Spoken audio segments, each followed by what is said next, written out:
Chukua fursa hii kuwashukuru sana madaktari na wakuu wa taasisi zote ikiwepo pia wizara yetu ya afya kwa namna ambavyo wameendelea kutupa heshima wananchi wa Arusha, na kila tunapowakimbilia kuwa tayari kutushika mkono.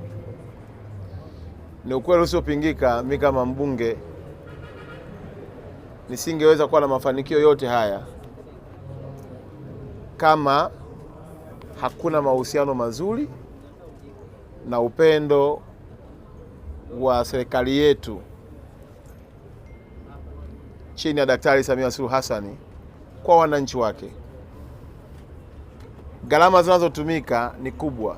Jana tu kwa ripoti ya siku ya kwanza wametibiwa watu wasiopungua 3,000. Na leo asubuhi mnashuhudia jinsi ya watu walivyo wengi na wanaendelea kumiminika. Maana yake tukienda kwa lesho ya watu 3,000 kwa siku, maana yake tunatarajia kwa siku 7 sio watu wasiopungua 21,000. Hawa ni Watanzania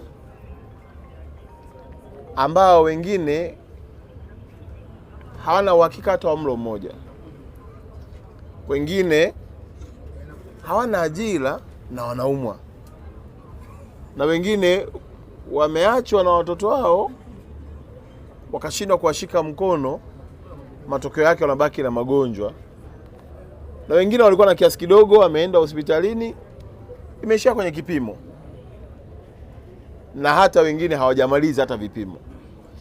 Lakini kwa sababu serikali inajali watu wake, na mimi kama sauti ya wananchi wa jimbo la Arusha mjini, naomba kutoa shukrani zangu za dhati sana kwa Daktari Samia Suluhu Hassan, Rais wa Jamhuri ya Muungano wa Tanzania, kwa kulizia madaktari wake waje kwenye kambi yetu ya hapa Arusha,